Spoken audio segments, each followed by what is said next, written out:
તો તલની ચીક્કી બનાવતા પહેલા હું તમને અહીંયા માપ બતાવી દઉં છું. તો મેં અહીંયા 200 ગ્રામ સફેદ તલ લીધા છે અને તલની સામે 200 ગ્રામ જેટલો ગોળ લીધો છે. જ્યારે પણ તમે અહીંયા તલની ચીક્કી બનાવો ત્યારે તમારે અહીંયા બંને માપ સરખું રાખવાનું છે. સૌથી પહેલા આપણે અહીંયા તલને શેકી લઈશું. તલને શેકવા માટે મેં અહીંયા એક કઢાઈ મૂકી છે ગેસ ઉપર. તો હવે આપણે બધા જ તલ આપણે અહીંયા કઢાઈમાં લઈ લઈશું. તલને આપણે અહીંયા સારી રીતે શેકી લેવાના છે. જો તમે આ રીતે તલને શેકીને નહીં બનાવો તો તમારી ચીક્કી એકદમ ક્રન્ચી અને સ્વાદિષ્ટ નહીં બને અને તમને અહીંયા તલની ચીક્કી કાચી કાચી લાગશે. તો જ્યારે પણ તમે તલની ચીક્કી બનાવો ત્યારે તમારે અહીંયા ખાસ ધ્યાન રાખવાનું છે કે તલને તમારે અહીંયા સાફ કરી અને ચાળીને જ લેવાના છે. તો તલ તમારે અહીંયા 3 થી 4 મિનિટ જેટલું શેકી અને પછી તમારે અહીંયા થોડા લઈ અને તમારે અહીંયા ચાખી જોવાના છે.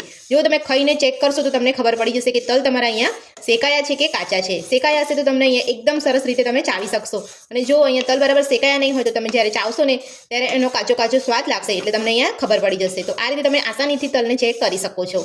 તો મીડિયમ ટુ સ્લો ગેસ ઉપર તમારે અહીંયા આ રીતે તલને શેકી લેવાના છે. આ રીતે તમે ઘરે તલની ચીક્કી બનાવશો ને તો તમને લાગે જ નહીં કે તમે અહીંયા ઘરની ચીક્કી બનાવીને ખાવ છો. તમને બહાર જેવી જ ચીક્કીનો સ્વાદ આવશે અને દેખાવમાં પણ તમારી અહીંયા બહાર જેવી જ ચીક્કી બનશે.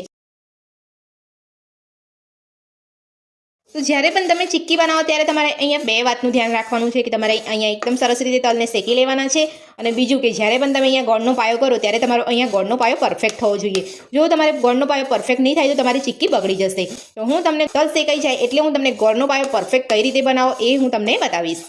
તો તલ આપણે અહીંયા શેકાઈ ગયા છે તો હવે આપણે એક થાળીમાં કાઢી લઈશું. તો જે કઢાઈમાં આપણે અહીંયા તલ શેક્યા છે એ જ કઢાઈમાં આપણે ગોળનો પાયો કરીશું. તો હવે આપણે અહીંયા કઢાઈની અંદર 1 ચમચી જેટલું ઘી ઉમેરીશું. તો ઘીનો ઉપયોગ કર્યા વગર તમે અહીંયા ચીક્કી બનાવવા માંગતા હોય તો તમે એ રીતે પણ તમે અહીંયા બનાવી શકો છો. આ રીતે તમે અહીંયા 1 ચમચી ઘીનો ઉપયોગ કરશો તો તમારી ચીક્કી એકદમ શાઇનિંગ મારશે અને એ ખાવામાં પણ એકદમ સરસ લાગશે. એટલા માટે મેં અહીંયા 1 ચમચી જેટલું ઘી ઉમેર્યું છે. તો હવે આપણે એમાં ગોળ લઈ લઈશું.